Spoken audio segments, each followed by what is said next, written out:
going on? Brian Tong here, and welcome to the Apple Bits for everything good and bad inside the world of Apple. We've got some of the first news about the Apple Watch Series 5, and it's been really quiet on that front. Of course, we'll see one, but there has been really no news whatsoever until now. Newly leaked assets discovered by iHelpBR suggest we'll see new ceramic and titanium Apple Watch models as early as next month during Apple's annual keynote. Now, you might recognize screenshots like this from the setup process for your Apple Watch.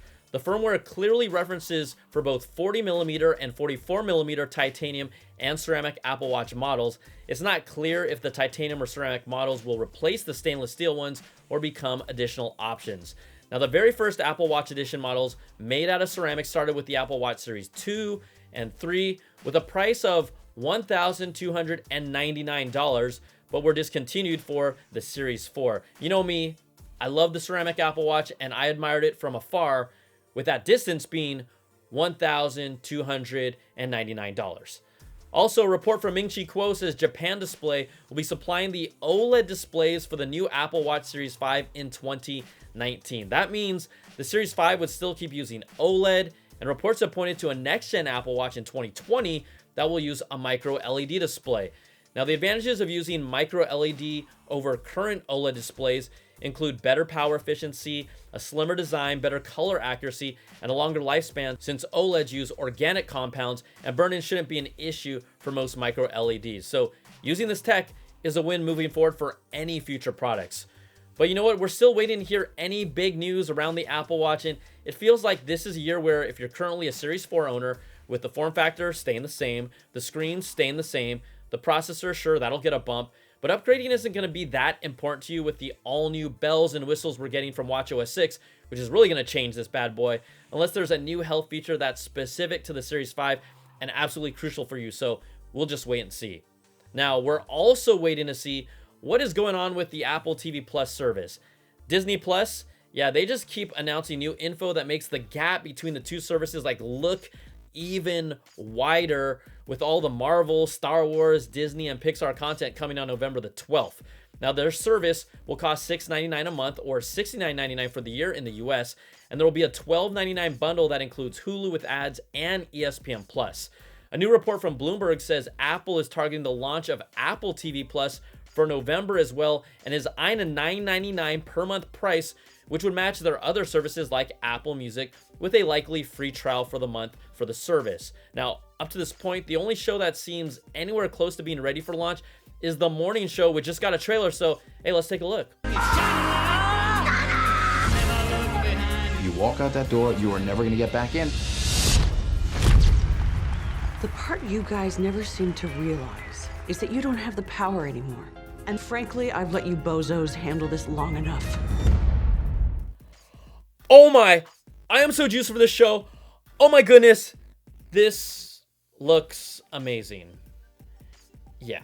Now, the app will be available on third-party products like Roku, Amazon TV, and Samsung televisions. Other shows like Steven Spielberg's Amazing Stories and shows fronted by Jason Momoa and Octavia Spencer are expected, but there's no confirmation if all these shows will be part of the launch yet.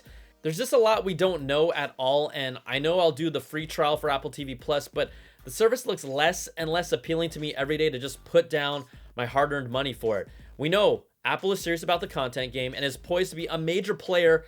Apple TV Plus originally set a reported budget of $1 billion for content this year, but the Financial Times reports that budget has grown to $6 billion. Now, that's in comparison to Netflix's $15 billion budget for content in 2019. How about this? The cost for an episode of The Morning Show reportedly exceeded the $15 million per episode budget for the last season of Game of Thrones. So maybe they'll prove me wrong. And, you know, I don't need superhero special effects or dragons all the time. I mean, I like it, but can The Morning Show be that good? Again, we'll just have to wait and see. Now, Apple TV Plus isn't the only one getting a potential leaked price. Screenshots of the Apple Arcade were recently found by Gail Hermé Rambo, and 9to5Mac got access to Apple's early access program to Apple Arcade. They found an API that says Apple Arcade will be $4.99 per month and will have a free 1-month trial. The price has not been officially announced and could change, but if we stack up what we know right now with all of Apple's services, here's what it looks like. And to be clear, this isn't final, but it's based on what is currently available and rumored prices. So Apple Music is $9.99 per month. Apple News Plus is $9.99 per month. Apple TV Plus could be $9.99 a month. Apple Arcade looks like it's $4.99 per month. And then let's just throw in iCloud storage account for $2.99 a month. So you're looking at $38 a month in services for the ultimate Apple fanboy or fangirl, because, you know, representation matters. But I would suggest that Apple create a $30 bundle if someone commits to all of these. That's even if you drop down iCloud to, let's say, 50 gigs of storage. That's usually 99 cents a month. Now, for me, even at that, I still wouldn't do it because it just doesn't make sense for me and what I consume. But you know what? Someone will. And then if you've been waiting for the Powerbeats Pro to come in any colors other than black, Apple will start selling them in ivory, moss, and navy online for pre-order on August 22nd at 12:01 a.m. Pacific time. The wireless earbuds will ship on August 30th, the same day they'll be available in stores. Right now, they're my favorite workout wireless headphones, but they aren't necessarily the best wireless earbuds for everyone, and you can check out my review where I just go deep into it. All right, that's going to do it for now. If you like this video, thumbs up, subs up, and hit that notification bell ding, to get all my latest videos. Plus, check out my weekly Applebits XL audio podcast that dives deep into this stuff. We've got new stories each week, and you can support all my content and more exclusives at patreon.com/BrianTong.